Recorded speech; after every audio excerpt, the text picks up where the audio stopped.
ngayon, kumusta na ang Mayong Volcano? Under alert level 3 po siya since January 6, 2026.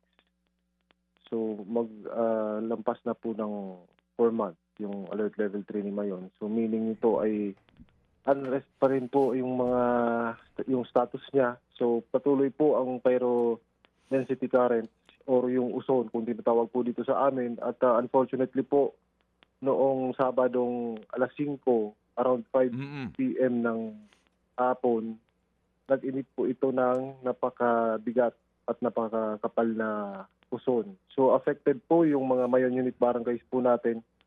6 po yan, particularly Barangay Suwa, Tumpa, Sirangay, Anuling, Kabangan, and Tumpa. Yan po. Tapos kabuuan po nasa 16 na po ngayon. Umabot na po sa 16 barangay. Nakasabay na po dyan yung mga nasa Central District. So 16 na po yan. At may affected po tayong nasa 8,000 plus families or nasa 28,000 na persons. Oo. Team, kasi nga ang kaya ako nagtatanong kung kumusta na ito. Hanggang ngayon ba patuloy pa rin nagbubuga ito? Hindi pa po ngayon. Okay. No. Pero ano ang sabi ng FIVOLX? Meron kayo diyang local station. Anong babala nila? Unpredictable nga ito, pero yun nga ang sinasabi. Baka pwede pa bang magkaroon ng another major eruption? It is very possible po according to the FIVOLX. Kasi yung since nag-raise po sila ng alert level 3 last January, hanggang 3 kilometers from the crater po yung uson. Pero nung last Saturday, umabot po siya hanggang 5 kilometers. So malapit na po sa paanan ng bulkan.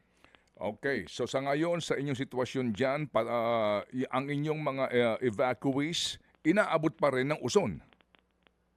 Hindi na po. Nasa upland area po sila. Okay. Sige. So sa ngayon, ilan ang kinakanlong mismo ng LGU ng Kamalig? Yung evacuees po natin na naka-shelter na since January 6, 2026, nasa po sila? Nasa 200 families or 700 individuals. Pero ngayon, as we speak? Pero yung affected na nung ashfall po, umabot na po sa nearly 30,000 individuals po. Kamalig pa lang yan? Opo, Kamalig pa lang po. Wow.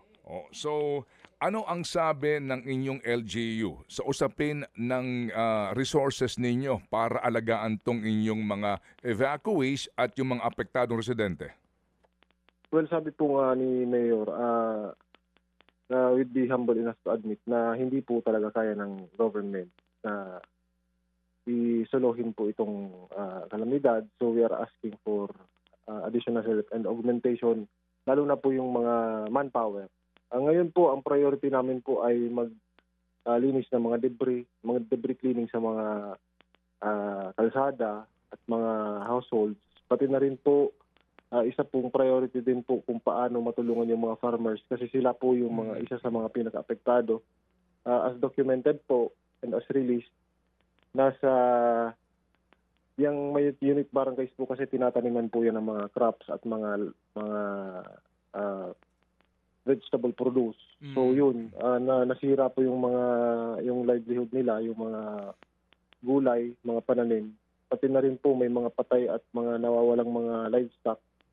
So ito po yung isa sa mga tinututukan ng local government.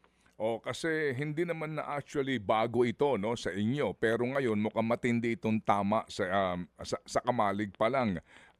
Doon sa kakayahan ninyo ngayon para pakainin sila, ilang araw lang ang kaya ninyo? Wala pa pong projected na timeline, pero fortunately po patuloy pa rin na dumarating yung mga augmentation especially from DSWD po. Okay. Tapos mga private individuals and group.